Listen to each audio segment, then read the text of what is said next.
Brown. Who's calling, please? I am Hans-Ulrich Obrist calling from the Serpentine gallery. Okay, hold on, please. Hello? Hello, Denise. At last. Thank you so much for taking the time. Can you hear me? Yes, I can hear you. Marvelous, yeah, and it's very nice after the long interview we made in Geneva with Rem that we can interview here you a second time. And it's actually for the London Marathon. It will be a marathon of 24 hours where we are mapping the city in all kinds of different ways. And I remember that when we spoke, and Rem was also remembering that in the interview with you, you mentioned about your time in London during the time of the independent group, and I just wanted to ask you if you could maybe tell us a little bit about your sort of experience with London at that time. Okay, I've written a great deal about this, and you could also find places where I've described this in writing. I say this because I think I've been hearing some background noise, and I hope that this is going to come through clearly on your tape recorder. Yeah, no, it's perfect. It's okay? Yeah. Because when you speak, I hear a strong humming. Yeah. No, that's normal because we have a special device here with a big microphone, so we can hear you very well, and you probably, it sounds strange about my voice. Okay. Well, I got to England. I transferred from architecture school in South Africa and landed there in 1952. And it was a time when rationing was still on. Yeah. And there was a lot of austerity. At the same time, with a socialist government, there were expenditures on people, on education, that meant that there was a lot of social turmoil because whole families. I had a friend whose brother had left school at the age of 14, just before World War II. And he himself got a major fellowship to the AA. He was from an industrial town on the outskirts, and he was very, very bright. So he didn't go to his local art school. He went to the AA. Now, that shift in families and that kind of turmoil that caused was part of the atmosphere of the times. And the play called Look Back in Anger caught that atmosphere wonderfully.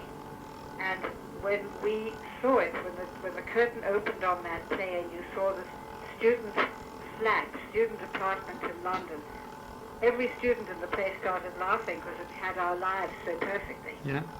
And so I think that is part of the background, that social change.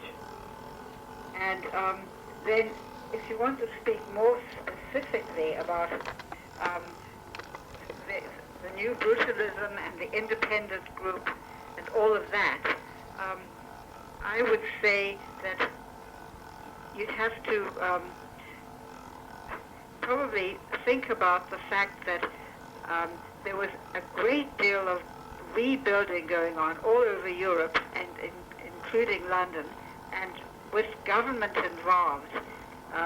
In America, it was done by aiding the private sector, by keeping rates for loans low, by subsidizing the loan rate so that people could afford to buy housing. And so in America, they built Levittown, while the equivalent in England was public housing.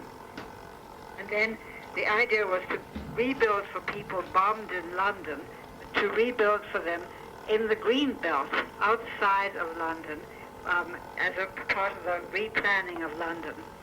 Well, the new brutalists came in as a reaction to some of those ideas and to the fact that the people living in those bombed areas were not used to a middle-class country life as epitomized by the new towns, and really suffered socially because they lost their support systems of their mum back home on the East End, for example. A lot of sociologists were reading about this, or rather writing about this, and people like Judith Henderson, who was married to Nigel Henderson, was a sociologist, and she taught people like Young and Wilmot, who wrote the book about the East End of London.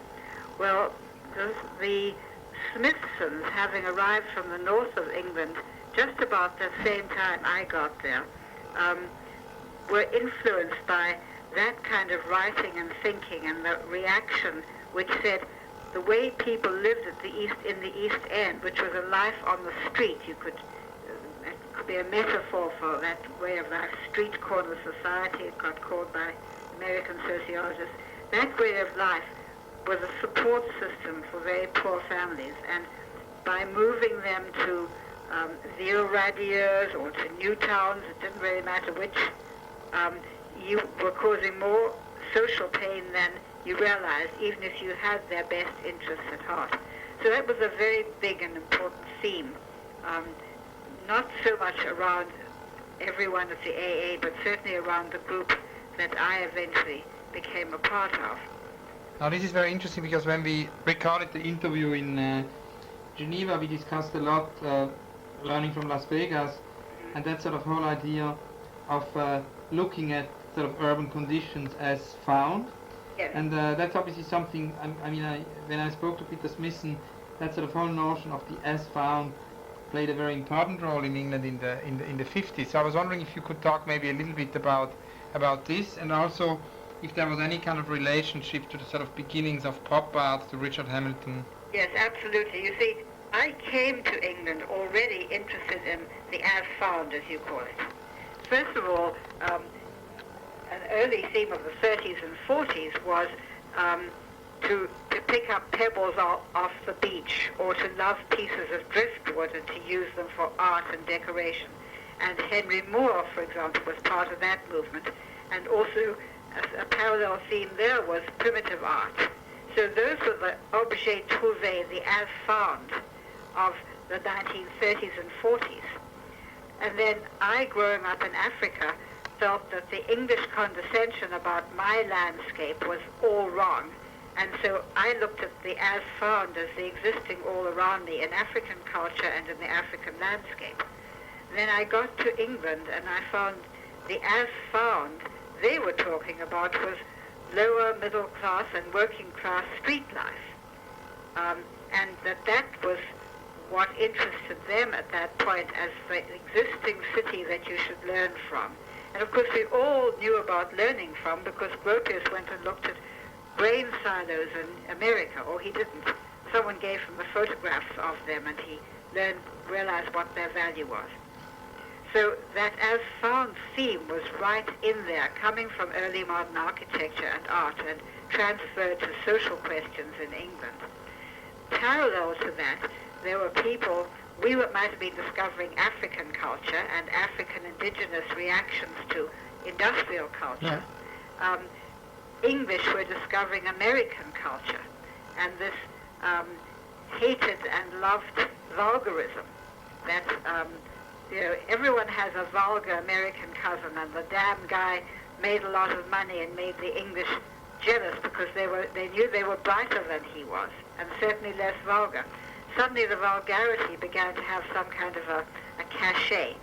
And then you get in the 40s early forms of pop art there, and I don't remember the name of the very first pop artist, long, long before anyone heard about it in America. His name is something like Stuart Sanders or... Stuart Davis? Maybe. Scottish name, I think. Yeah. And then, but quite soon after that, what's his name? Paolazzi, yeah. And also Henderson, and then Hamilton. And these were the people who were looking at it at that time, but I didn't really know too much about that, except about the Smithsons, and a little bit of Paolazzi, but I didn't know his forays into pop art at that point. But I did know it through the Smithsons, and that they interested me very much, because they tweaked that same soft spot in me, which has to do with aesthetics and conscience, both together. But do you think that one can draw a line of influence, or of influence from this sort of early contact and sort of presence of yours in this sort of English climate of the S Found, and then the groundbreaking learning from Las Vegas, because I'm very interested in hearing you speak more about this link. Yes, well, when I went to America, I was very full of the ideas of the Smithsons and the brutalists and the notions of the Peckham health experiment and all of that from the people I was working with at the AA, who were most of them socialists, many of them every bit as churlish as Herbert Gans about upper middle and upper class culture. And we all, we formed a team at the AA. People like Brian Smith and David Witham and Spud Buckley, we used to call him, Trevor Lee, I'm trying to think, John Gentle, Steve Rosenberg. These were the people I worked with at the AA, and it was a group that refused to call itself a group. And there were as many schisms within them as there were between them and everyone else. But nevertheless, they were all, one way or another, interested in these ideas, and it's typical of them that they would say, no, Peter Smithson did not lead us to these ideas. And they were looking, everyone knew about looking at industrial architecture, but they were beginning to look at as well at commercial architecture. Partly because some of it looked very modernist and steel and glass, just modern storefronts. And they, like the Smithsons, were going back to early modernism, which happened at that time. And so I came with all of that, and with the atmosphere around that, which is, you'd have to say, adolescent rebellion, that atmosphere. Yeah. But it gave one a sort of an independence of thought, and a pride in one's own work, doing one's own work, not necessarily producing stuff that looked like little Le Corbusier. And that's when I got to America, I was amazed to hear people like Gans talking that same language, not the architects. The architects around at Penn weren't doing that. They were surprised by my language. But and also in Italy, people there were surprised, but much more sympathetic. But when I got to America, I took like a duck to water to the urban sociology course of Gans, and on my reading list was that same book about kinship in the East End of London by Young and Wilmot. And Herbert Gans had just done his own parallel study of the West End of Boston and had moved to Levittown to be a participant observer there. So I just moved right across from the one to the other, bringing my African heritage with me as well.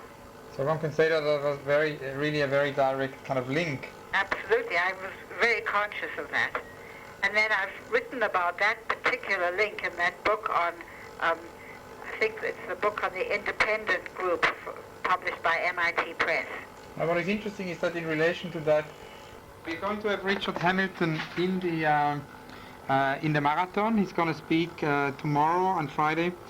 Obviously the work of Paolozzi is also well known, but out of England the work of Henderson is much less known today.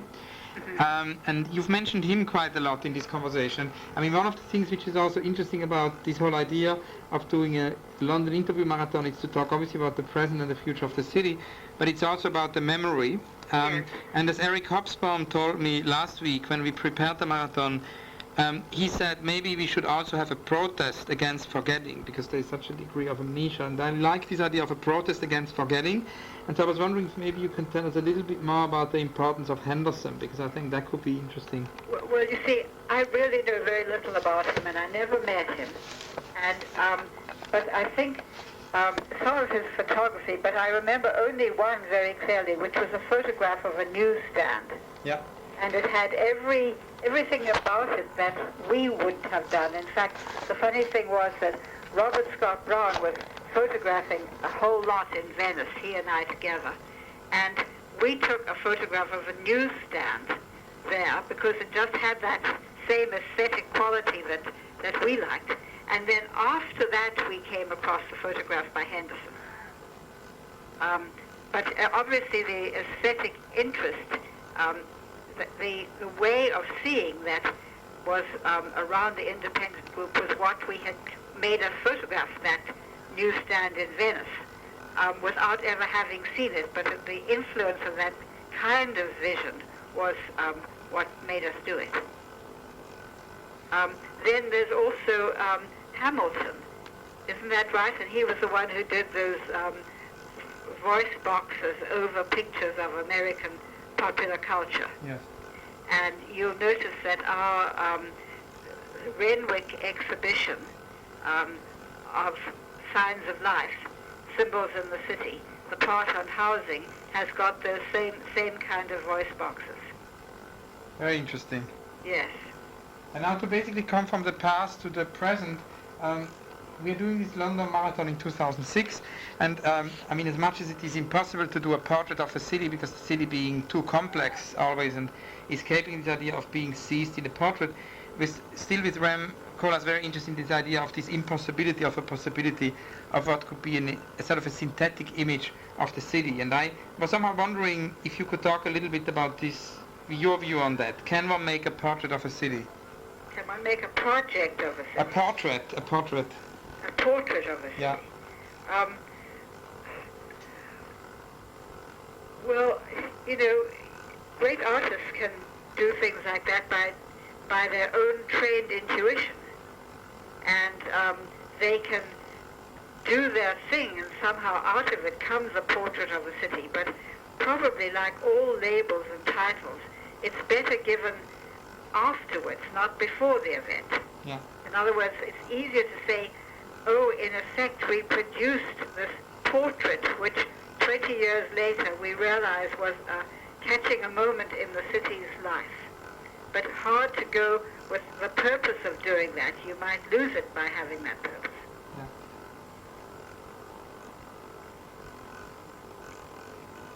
Yeah. And talking about London now, in 2006, you live in Philadelphia, but you visit London, have worked in London also more recently. So I was wondering how you see London now. I feel I haven't got a good gauge on London now.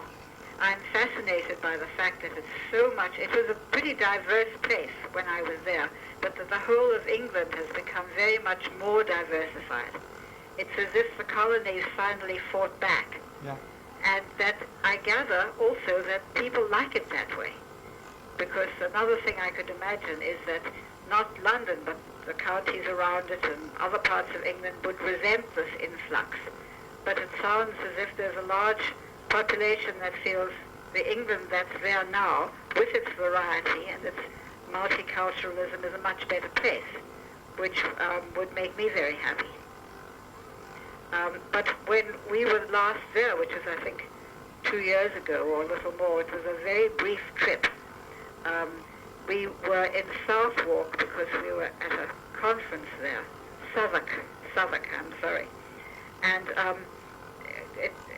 it was, I'd been in Southwark Cathedral before, I suddenly realized, but I hadn't wandered around there, and two things were interesting. The wonderful juxtapositions of heavy industry-type buildings now in other uses, and smaller buildings, so that the marvelous variety of the urban form there, and then the liveliness of that part of London. And I gather it was because it fell outside of the ring, just outside of the ring where you have to pay to go in, to drive in. Yeah. So it was subject to an economic revival for that reason, which as an urbanist interests me very much. But I didn't get a feeling of what London's like. I certainly had the feeling I'd like to come back and try to get that feeling. Marvelous. Thank you very much for this interview. Well, I wish I could have said something a little more focused, but I hope it's enough for you. No, I think it is very, very interesting. And as I said, I mean, it's basically going to be also transcribed, and so you will hear from us again about the transcription.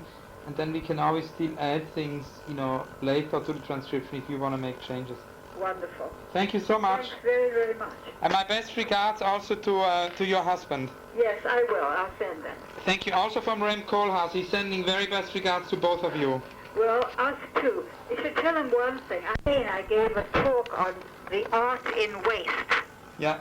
and I showed his slides of Africa, of Lagos, as part of the notion of the recycling of Western culture by African culture, like the markets and the reuses of the expressways, for example.